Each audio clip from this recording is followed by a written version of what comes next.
Hello दोस्तों, concept career में आप सबका बहुत बहुत स्वागत है।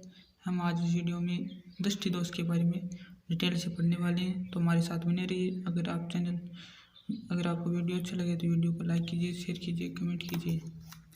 अगर चैनल पर नए हैं तो चैनल को सब्सक्राइब भी कर लीजिए।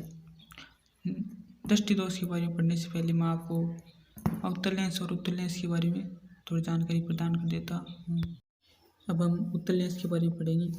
उत्तल लेंस क्या होता है दोस्तों? ऐसा लेंस जिसकी एक या दोनों सतहें क्या होती है, एक या दोनों सतहें उभरी हुई होती हैं, या तो उत्तल लेंस की दोनों सतहें उभरी होती हैं, या फिर क्या होती है एक सतह उभरी हुई होती है।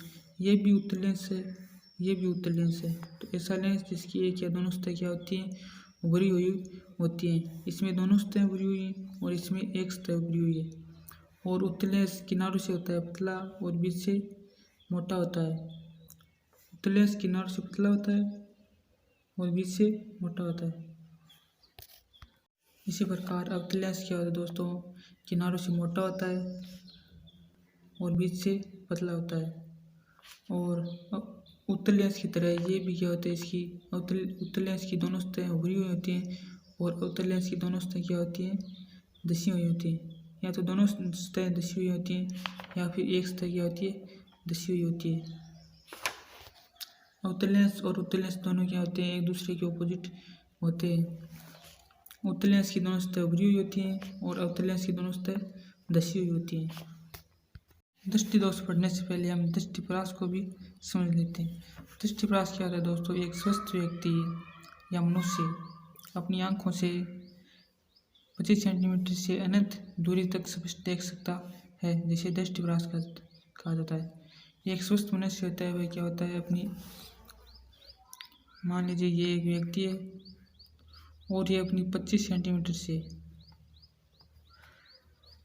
सेंटीमीटर यहाँ वह सीधा नहीं देख सकता है, लेकिन वह 25 सेंटीमीटर आगे से अनंत दूरी तक देख सकता है, जहाँ तक वह चाहे। इसे हम क्या कहते हैं, दृष्टिपरास कहते हैं। तो एक स्वस्थ मनुष्य क्या होता है, अपनी आंखों से अनंत दूरी तक 25 सेंटीमीटर से अनंत दूरी तक देख सकता है, जिसे हम दृष्टिपरास कहते हैं। अब हम दृष्टि दोष के बारे में पढ़ेंगे। किसी भी कारण से नेत्र की दृष्टिपरास का बिगड़ना दृष्टि दोष कहलाता है।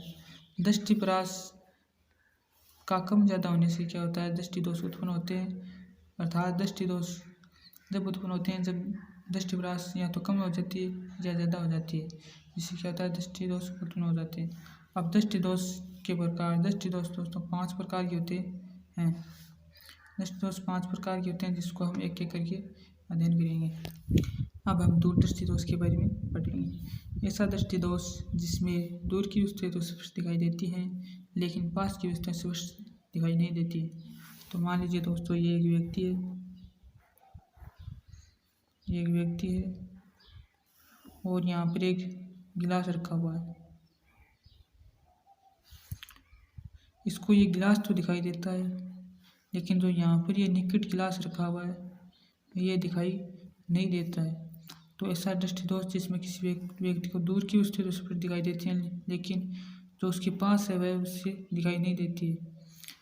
तो दूर दृष्टि दोष में क्या होता है दोस्तों, निकट की वस्तुएं स्पष्ट दिखाई नहीं देती हैं, लेकिन दूर की वस्तुएं स्पष्ट दिखाई देती है। और दूर दृष्टि दोष का ये जो नाम है, इससे क्या होता है, ये उल्टा होता है। दूर दृष्टि दोष का मतलब होता है दूर की वस्तुएं नहीं दिखाई देती, लेकिन इसमें क्या होता है, उल्टा होता है। दूर दृष्टि दोष की तो स्पष्ट दिखाई देती हैं, लेकिन जो निकट की है वह उसे स्पष्ट दिखाई नहीं देती है। अब हम समझते हैं कि दूरदृष्टि दोष होता क्यों, इसका क्या कारण है। तो दूरदृष्टि दोष का ये कारण है कि प्रतिबिंब का पीत बिंदु से दूर बनना। प्रतिबिंब का मतलब होता है दोस्तों, जो वस्तु होती है उसका जो प्रतिबिंब, उसकी छाया बनती है, उसे हम प्रतिबिंब कहते हैं। और बिंब का मतलब होता है जो वस्तु है उसे। प्रतिबिंब का मतलब होता है जो उसका चित्र बन रहा है आंखों में, उसे प्रतिबिंब कहा जाता है। मान लीजिए दोस्तों ये एक वस्तु है PQ और इस वस्तु से कोई प्रकाश टकराकर इस व्यक्ति के नेत्र लेंस पर पड़ता है।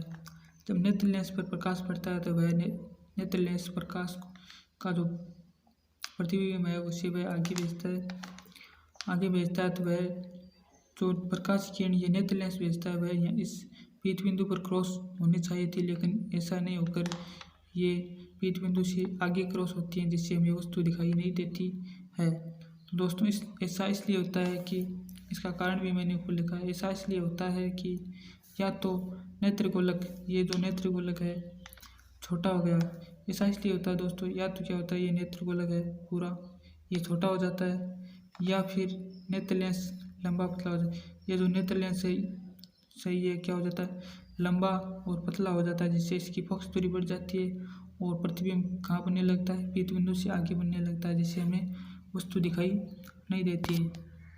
अब हम इसके निवारण के बारे में पढ़ेंगे। तो निवारण क्या होता है दोस्तों, निवारण उत्तल लेंस का चश्मा लगा रहे हम क्या कर सकते हैं, इसका निवारण कर सकते हैं।